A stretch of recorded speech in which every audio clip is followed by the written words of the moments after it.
Some relationships aren't meant to be fixed, they're meant to be released.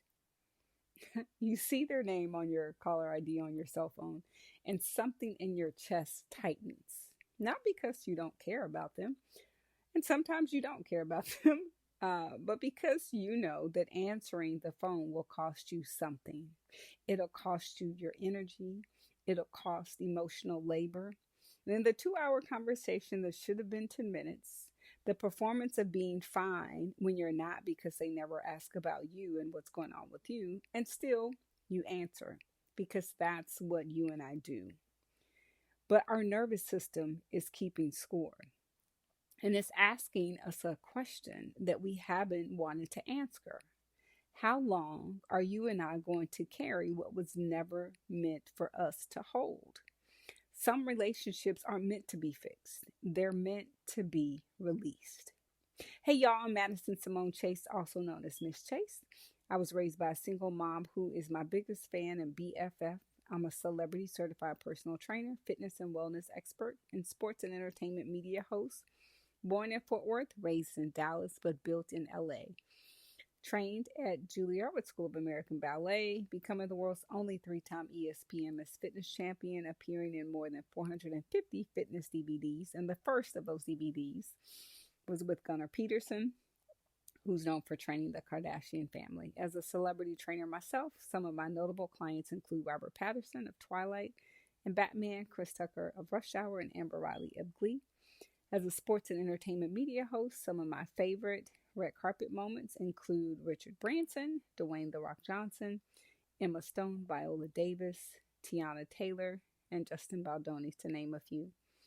I share my accomplishments to honor the millions of sacrifices that my single mom planted in me so that I could blossom and flourish into the woman I'm still becoming. So, if you're listening and or watching, pull up a digital chair and grab yourself a cup of hot or cold herbal tea, and welcome to my cozy home of Cut to the Chase at 8. It is a 15-minute micro-learning moment for macro living, and I am so overjoyed that you are here because this is where we lean into life and explore with our lived experiences, yours and mine, and where we invite a lot of grace in this space because we're living in some interesting times. We chat all about spirit, mind, and body health, because ultimately that is our wealth in microdoses for macro living. Make sure you join me twice daily for just 15 minutes at 8 a.m. and 8 p.m. Central Standard Time, because this is your 15-minute chance for your daily pause for a cause, clarity, wellness, grace, and intentional decision making. And giving yourself grace, because how we start our day and how we end it matters. Each episode, my offer to you is 3 keys and 1 question to sit with and hopefully encourage to give yourself grace in this space with something practical, something grounded, and something you could carry with you. So wherever you're listening from, turn it up and tune in. And if anything you hear today pricks your heart or lights a spark, I'd love for you to subscribe and share this with someone you care about. And please leave a comment so that this becomes a dialogue and not a monologue, and a 5-star rating. Let's breathe in together. We're going to inhale for 3, 2, 1. Exhale for 5, 4, 3, 2, 1. Let's lean into today's episode of Cut to the Chase at 8. Let's cut the noise. Let's get clear. Let's get ready, set, grow, and go. And let's be great. So the title for today's episode is Some Relationships, they're not meant to be fixed. They're meant to be released. And so we've been building a detox from the inside out this season. And we started with the body, the bracing, the inflammation, the weight that we sometimes carry that isn't just physical. We moved into the mind, the inputs, the loop, the noise that we keep hearing and thinking. And today we go where the detox gets most uncomfortable, our relationships. Because we could detox our body, we could detox our mind, we could delete the apps, turn off the notifications, protect our morning routines.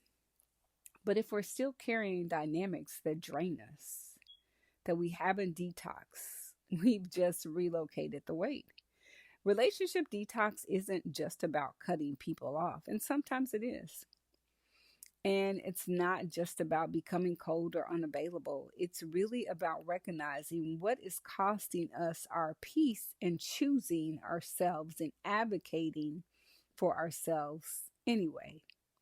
So let's name what we're actually detoxing from, which brings me to key number one. Loyalty without reciprocity is self abandonment. Key number one again. Loyalty without reciprocity is self abandonment. You are loyal, I'm loyal, and that is our strength. But loyalty in the wrong direction, when it's only going one way, becomes exhaustion. And you're the one who checks in, and you're the one, like me, who initiates things often. And I stopped feeling guilty about that because I realized that sometimes I would call people just out of the blue just to say hi and check on them. But I realized it was just one direction. And if you're the one that's carrying the friendship, the conversation, the connection, and when you pull back even just a little, the whole thing collapses. And that is not connection, that is maintenance. And some of us over function in relationships the same way we over function in our bodies, doing more, trying harder, carrying what was never meant for us to hold. And our nervous system is keeping score. And the tightness when their name appears on your caller ID or on your social media page, even though you've blocked them, the energy drop after the conversation ends, the resentment you swallow because you don't want to be that person. And here's what needs to be said. A relationship that requires you to abandon yourself to maintain it is not a relationship. It's performance. And who wants to perform when you're not getting paid? And you don't owe anyone a performance. And reciprocity isn't transactional. It is a spiritual thing. And offering yourself and giving yourself, reciprocity should be give and take. And when it's missing, you feel it in your body before you admit it in your mind, which brings me to key number two. Codependency masquerades itself as connection. So let's get really clear on something. Being needed is not the same thing as being valued. And one thing that I realized in living in LA, which is very similar to what I've been experiencing since I've moved in Texas, that people are very transactional. People think about what they could get from you versus what they could give to you. And so some of us, you and I, confuse connection with codependency because we're the person that people call when they're falling apart, the one who holds space for people, the one who tries to fix and manage and absorb. And sometimes it feels good to be needed, but sometimes it is essential for us to recognize when someone is sucking, literally sucking the life out of you, because they know that you're the strong one and because they know that you will hold space for them when we haven't even held that space for ourselves. And it feels good until it doesn't, until you realize no one is asking you how you're doing. No one is making space for you. No one is holding what you've been carrying alone. So codependency teaches us that your value is in what you provide, that love is earned through labor, the closeness requires you to carry someone else's emotional weight, but that is not intimacy. That is inequality. That is inefficiency. That is toxicity. And real connection doesn't leave you depleted. It doesn't require you to manage someone else's emotional state in order for you to feel safe. It doesn't demand that you people please your way into belonging. So if you're the only one doing the emotional labor, that is not partnership, that's employment. And if you're not getting paid, why do the work? And you are allowed to resign. You are allowed to release it and let it go, which brings me to key number three. Release without announcement. Quiet detachment is maturity. And this does not mean ghosting. Now let's talk about the how, because this is where most people get stuck. I know I've been stuck here before. You know the relationship that isn't serving you. You know the one that you've outgrown. And you know the one where you silently know the person is talking around you because they don't have the courage to have uncomfortable conversations with you. But you don't know how to let go without making it a big thing. But here's the truth: you don't need their permission, you don't need their understanding, and you don't need closure. Relationship detox doesn't require a dramatic conversation sometimes. It doesn't require an explanation. It doesn't require you to make them see your side. And sometimes the most mature thing that we could do is quietly detach. No announcement, no call out post, no final confrontation, just leave. Less availability, less emotional labor, less carrying what they won't hold for themselves. You stop initiating, you stop performing, you stop over explaining yourself. And if the relationship can't survive your honesty, it wasn't the relationship you thought it was.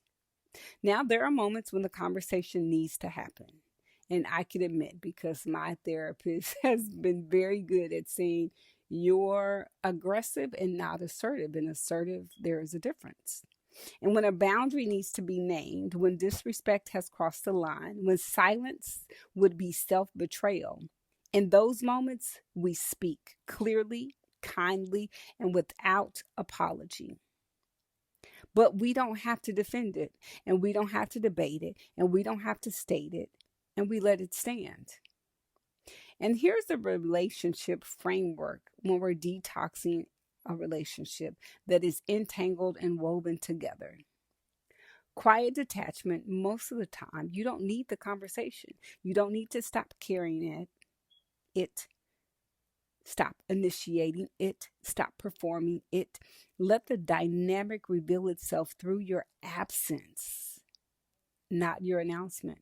Boundaries without explanation. When a line has been crossed, you state the boundary once, not to convince them, not to get their agreement, just to name what you will and won't tolerate. I'm not available for that kind of conversation anymore.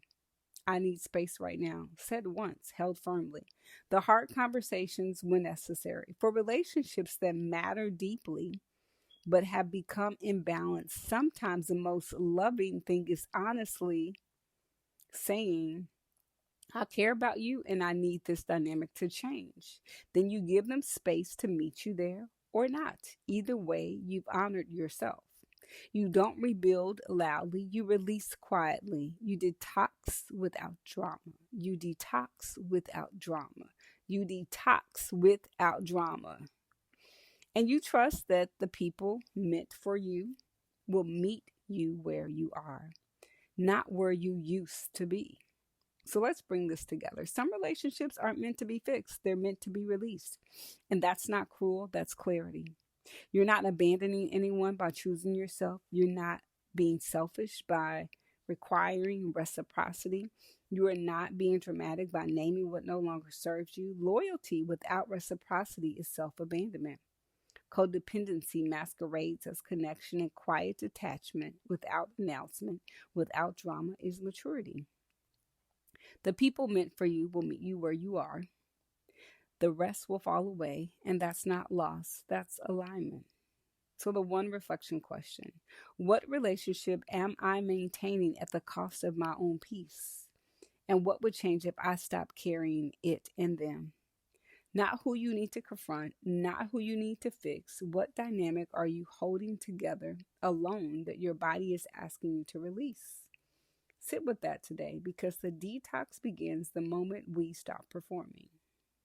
So before you go, I just want to say thank you from the bottom and top of my heart. It has truly been an honor and a pleasure sharing this time with you. And thank you for continuing to give yourself grace in this space with me today. I'm so genuinely thankful you chose to step into this cozy digital home with me. So before you head out, let's quickly revisit the 3 keys and 1 question from today's episode. Key number 1, loyalty without reciprocity is self-abandonment. Key number 2, codependency masquerades as connection. Key number 3, release without announcement. Quiet detachment is maturity. And our reflection question for today: what relationship are you and I maintaining at the cost of our own peace? And what would change if we stopped carrying it and them?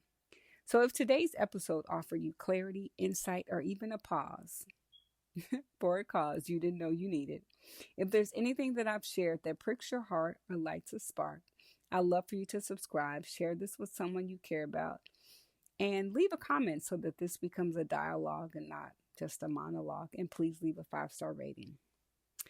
It helps this space to grow and reach others. So thank you for joining me twice a day for our daily 15-minute microdose for macro living. And consider being a part of the Cut to the Chase at 8 Chaser Circle. There will be a link in this description for this episode.